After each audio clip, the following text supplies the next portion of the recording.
This is part 2 of the mean application tutorial series. In part 1, we looked at setting up a basic Express application using Node.js. We saw how we can use Node and NPM to install various packages. Express is one of the Node packages that we're using, and then we use Express to set up a basic web server and listen on a particular port for API for REST calls, and then servicing those particular calls. Today we're going to dive into creating a Mongo database to store our data and to access data, and then we'll see how we can integrate that with our Express application. So we'll dive in here. I'm going to assume that you have MongoDB installed. There's a free version of Mongo. It's a very widely used database platform. It's a little bit different than a typical SQL database, and we'll see a bit of how that works as we go through these next tutorials. But if you don't have Mongo installed, you can simply go to mongodb.com, and there's a download button here. There are several different versions of Mongo. You can select the community server, which is free, and find it for your particular platform and install that and get that running. But I'm going to assume you have that all set up and going and running on your server. If you don't have that, you can pause, get that all up and running, and then resume the video. One quick and easy way to determine if Mongo is running is just from your command prompt, type in Mongo, and it should take you into a Mongo shell. You can see what databases you have running by just typing in show databases. You see I've got several that are running here on my machine. So we've got Mongo up and running. Let's go back to our application. This is where we left off with our application. To start today, we're going to be using our Mongo database, obviously, and we're actually going to be using a new package called Mongoose. And Mongoose basically sits on top of the Mongo database and adds a bunch of functionality that integrates really nicely with Express and allows us to access our database collections. In Mongo, we talk about collections as opposed to tables. But a collection is our basic unit of each object will have its own collection. And so we need to install a new package, Mongoose, that will allow us to read from the database, write to the database, and things like that. So from our terminal here, we're going to install that new package for our application. If you recall, we just say npm install -- save. This will save it in our package.json file. So it is always available to us in our application, and the package is Mongoose, Mongoose. So we'll let that go off and pull down. It will read all of Mongoose. I've already installed it previously, so there are a whole bunch of, you'll probably see other dependencies and things like that. But the important thing to note is here in your package.json file, it has added Mongoose as a dependency. So now we have that Mongoose package. Let's get it set up and running. So first of all, with Mongoose, we obviously need to connect to our Mongo database, and we need to tell the application where that Mongo database is. So we're going to create a configuration file. I'm going to call this config.js. Oops, config.js. Now we could put this all in server.js, but we're going to start to break things apart a little bit more to kind of modularize our application. And we generally want any configuration information, things like that, to be stored separately. So there's not going to be much in this file right now, but we're going to set it aside so that we can configure our where our database is stored so the application can find it. So module.exports equals, I'm going to call it, we'll just call it db URL. So the URL for our database. And for a Mongo database running on your local server, it's just going to be MongoDB : //localhost, because it's running on our local machine. And then we need to tell it what database to use. We'll call it mean tutorial. Now the nice thing with Mongo is that we don't actually have to create this database. We don't have to do anything with it. When we connect to it and try and create a collection, it will do that all for us. We don't have this database installed in any special way on our server. Mongo and Mongoose will take care of that all for us, which is really nice. The other interesting thing we should note here, I don't know if we've seen this notation, this module.exports basically says when we reference this config.js file, it's going to return, in this case, an object. And it's just a simple object that has one attribute, db_url. What we'll often do is we'll define a set of functionality and then we'll export it so that we can use it in another module. And we'll see how we do that right now. So we'll go back to our server.js file and we're going to say var config. We're going to create a new config object. We're going to say require dot slash, oops, I need quotes around that, dot slash config. Now I can add the .js, you don't need it in this case, so it will find config.js. So now it's going to read this config.js file and put that into this config variable. So that config variable will then basically just be this object. And we can use that object later on. Before we do that, we're going to be using Mongoose as we said, so we need to bring that in as well. Var Mongoose goes require Mongoose. So now we have Mongoose, we have our configuration information, and now we can start to use it. So to connect to a Mongo database using Mongoose, it's very simple. We just say Mongoose, which we've defined up here, .connect, and we pass in the URL. And that will be config.db_url. So we'll say config.db_url. And then it will give us a callback. And so we'll just check here. If there's an error, we just want to log that and let them know. So if error console.log cannot connect to database. Okay, just some basic error checking. We can flesh that out a little bit more here. So what we've done is we've got Mongo running on our machine. We've told our application how to connect to it, and then we have connected with Mongoose, which is pretty cool. The next thing we need to do is we need to create a schema, a model. So Mongoose works on the property of models, and basically that's a database object that we can work with. And so we're going to create for application, the first model that we're going to create is, we'll call it users. And I'm going to start to flesh out kind of structure our application a little bit differently. We don't want everything living just in this root folder. So I'm actually going to create a new folder here for all of my database models. And we're just going to have one for now. So do new folder, models, and we're going to create a new model for our users. So now we're going to create a new database model for our users. Again, this is going to be a Mongo model, and so the first thing we will do is say var mongoose equals require mongoose.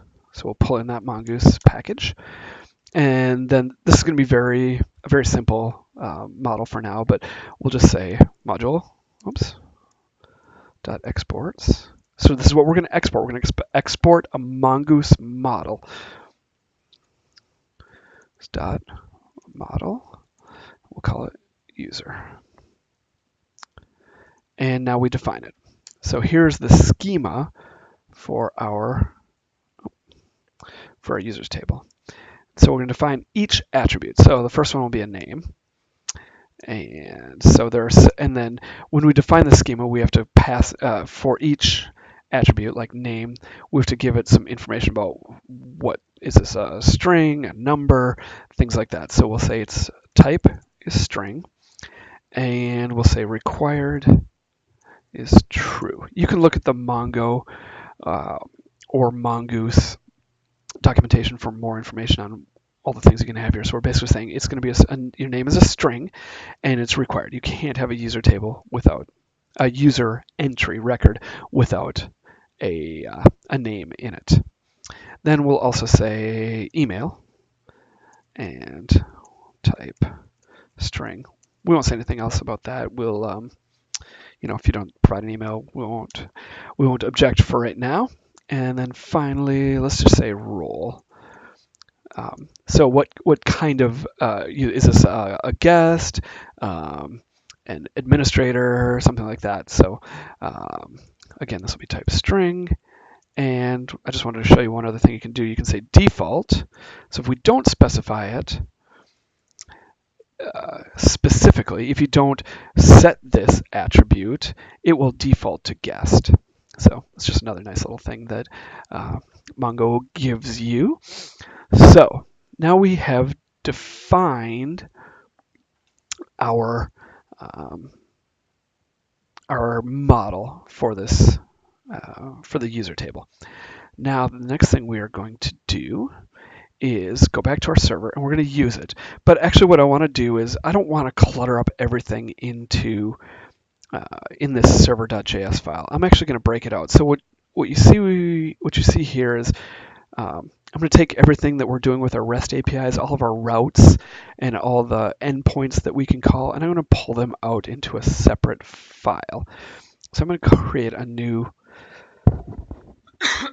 excuse me, I am going to say, create new file. Oh, not a folder, new file. I'm going to call this routes.js. And I'm actually going to take out this stuff here and pull it into the routes file. And so I'm going to need to add a few things here. So I do need, we're referencing Express, so I need Express equals require Express. So there's that. And we've got our Express router. We've set up our basic route. And eventually we're going to add our routes for the new users table. But first, now I've pulled this out of server.js, so now I want to go back and I need to pull in this route functionality. And so the way that we will do that, there's a few different ways. Actually, first thing we need to do is we're going to export this whole thing. So we'll say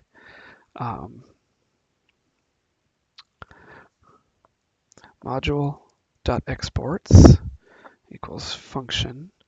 So now we're going to pass in our Express application to this package so that we can reference it here, because you can see here that we use our application to set up our router. So this is our Express app. So we're going to pass in our Express application to this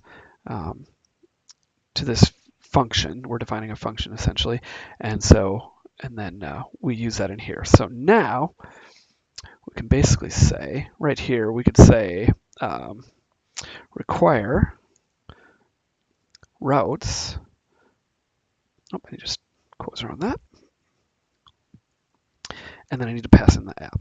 Now this might look a little bit funny, but basically I'm pulling in this file, and what gets returned from this file is this function, and then I pass in my Express application to that function. So it's a kind of interesting notation. I just want you to see a variety of different ways that you can do this. And this will set up all of the routing that we had before. So now we have this set up. Let's set up a new route to list all of our users. So we're going to set up a new endpoint here, router.get, and our endpoint is going to be users. And so when we call API users, we're going to execute this function, rec res. So we're going to send our HTTP request and response. And now we need to pull in, remember we created this user's model. So let's pull that in as well. So we'll say var user equals require. So that is in the models directory, users. So now we've got that. So we can say user, and now this is a Mongoose method. We can say find, and we'll get a callback from that, or users. So we either get an error, or we'll get back a list of users. So if we have an error, then we'll just say response. We'll just send the error back to the application. Otherwise, we'll kind of wrap up any users that come back into JSON and send it back to our application. So we don't have any users in our database right now, but we've got the basic structure so that if we hit this endpoint, then it will return any users that are in the database. So let's give it a try. npm start. So now we have our tutorial, our application running on port 3000. So let's go to localhost 3000. See what we get. There's nothing there because there's nothing at that endpoint. But if we say API, remember we have that. That was what we set up before. So we're still getting there. Remember, it's not in server anymore. It's in routes, but we're still able to call that. So now let's try saying API users. There are no users. You see, we're getting a collection back, which is good, but there are no users in our database. So there are several different ways. So now we have no data in our database. We need to figure out a way to get some data into our database.